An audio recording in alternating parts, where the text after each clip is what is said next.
Hey guys, welcome to my channel. I just wanted to do a review of my personal car, the 2017 Dodge Charger Daytona RT in yellow jacket paint. Now, I really want to just go through the things I liked about it. First off, it's got to be the front fascia, the whole SRT look. I really liked it, and I really liked it in yellow, so I had to get it. I think it just looks really mean. I mean, if you look at that coming at you from the rear view mirror, it's a scary thing. Now we're gonna just take a walk around here. The 20-inch wheels are absolutely amazing. That Daytona emblem right there is a little touch of mine. The RTs don't come with anything. The 6.4 liters come with the 392. And I see a lot of people do the 345 or the Hemi badging, but I thought I'd make it my own by putting the Daytona there instead, and I think it really adds to it. I think something should be there regardless of what it is. I'm just going to pan out here just to show you guys. It really breaks up the paint, but in a good way. And of course I tinted my windows. I like my privacy. We're going to come around the back here. That's the Daytona vinyl stickers. The wheels are 20/9, 245/45 R20s, Goodyears. And we come around the back here, and more about that breaking up the paint. I really like that duct right there on the side of each bumper ends, and I think it really adds to it. It doesn't have to be a whole lot, you know. It's just something that I like, and I really like the round tips over the regular RT tips. So this is just the exterior right here. And again, the Daytona on that side and a bug on my fender. But I really think that this is a great package. I know it's just a little bit less than the Scat Pack, but you get so much. I picked this up about 2 months ago, and it was a 2017 model. It's now 2018, so they gave me a great deal on it. This particular Daytona was practically built to the gills. The only thing that's missing would be the sunroof, and I don't really use the sunroof a whole lot. It's got everything. Anyway, let's take a look at the engine bay here and see what we got. All right, so inside the engine bay we got the famous 5.7 liter that Chrysler uses in a lot of their vehicles. You will notice I did do a couple of things to it. I replaced that clamshell engine cover, and I have a oil catch can here. I'm gonna have some videos on that later, but what does come with the car is this cold air intake right here, factory, and of course it comes with the active SRT exhaust. We'll talk about that later, but I really like these engine covers. I got it in black and yellow just to match my vehicle's color. It goes with the oil cap as well. You know, it flows. It's very nice. And this thing puts out 375 horses, 395 pound-feet of torque. I may just stick with 400 pound-feet of torque. It's just easier to say. But this is the interior of this. All right, let's get this shut and take a look at what we got inside. I'll do a startup for you guys and a couple of revs in a little bit. All right, here's the interior. Here's another thing I really liked about the Daytona, which is the gold stitching here.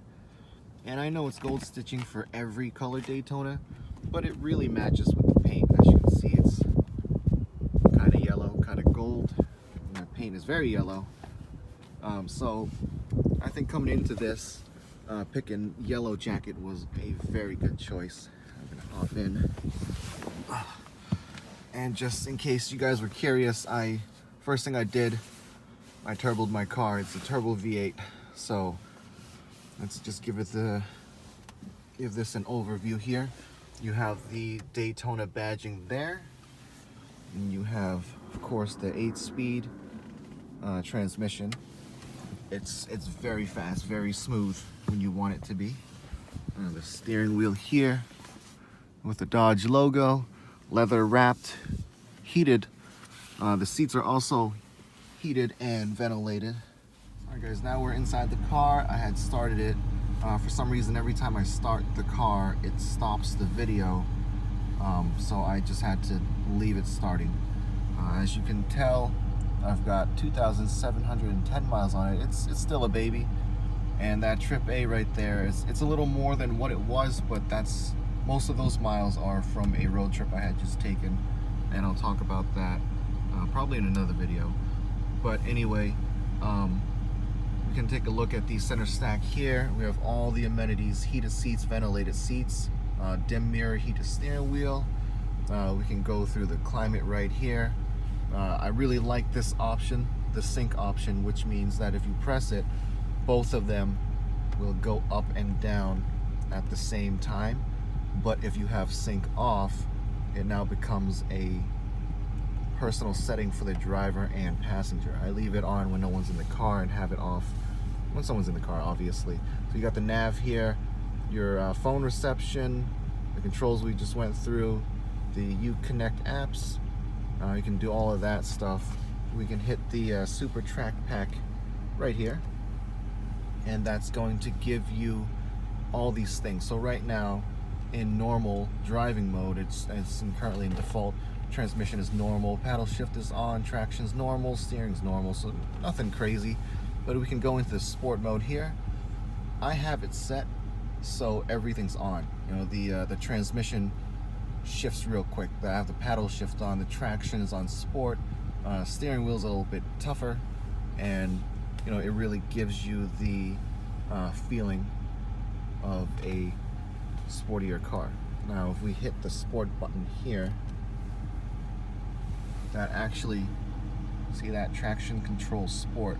So that traction button light, I should say, just came on. Let's take a look at that. If I press it again, it goes off. Press it again, turns on, the little flag comes up. What that means is now it no longer goes into 4-cylinder mode. It no longer has those mechanical flaps closed, so the exhaust is a little bit louder, and the throttle response is a lot better. It feels very punchy. It really goes when you step on it. So that's what I like about some of the interior things. Now this gauge cluster here, I think I'll do a whole nother video on it because there are just so many things. Right now I have it on speedometer, but as you go up and down using these arrows here, up and down, you see the vehicle info, air intake temperature, 86 degrees, performance, and that's all, you know, your lap history, your quarter mile, etc, etc, etc. Driver assist. I mean, there are just so many things, and even there are menus within this menu. So let me just show you what I'm talking about. I'm going to head up here back to performance. So you see all those little dashes on the bottom, they're additional things. So if I hit right, top speed 96 miles per hour, and then we have the 0 to 60 timer and the 0 to 100 timer and so forth. And there are just so many things in this cluster that you could customize. And speaking of customization, let's see, screen setup. You can do screen setup right here.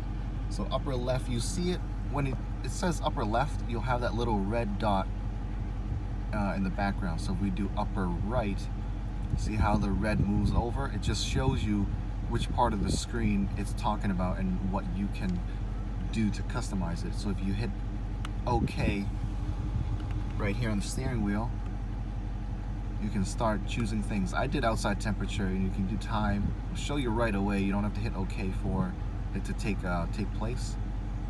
Well, I mean, you have to, but at least it gives you the preview. So it gives the range, the average, and so forth. And you know, you can just have it like that, and then the left arrow would be to exit. I don't want to change anything. If you guys get your own, you can customize it. All right. So that's some of the inside stuff. The seats are very, very comfortable. I mean, I successfully again went on a 1,800 mile trip. I mean, it was taxing on the body, but I wasn't very sore, not at all. But anyway, let's get a shot of me sitting behind myself just to show you how much room there is. Okay guys, I'm now behind the driver's seat, as you can tell, and this is how much leg room I have. So this seat is currently adjusted to my driving style, my height, etc., etc.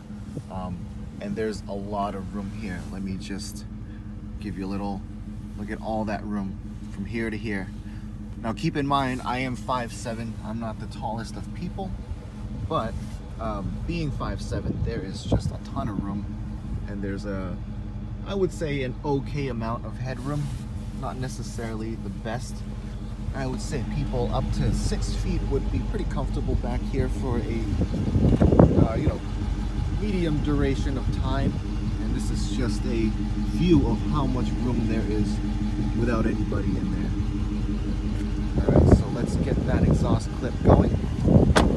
Check it out.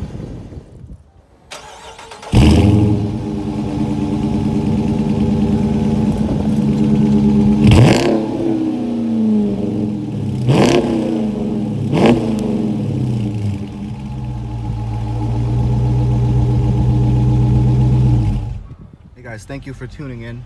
I appreciate you sticking with me throughout the whole video. I know it's not the best.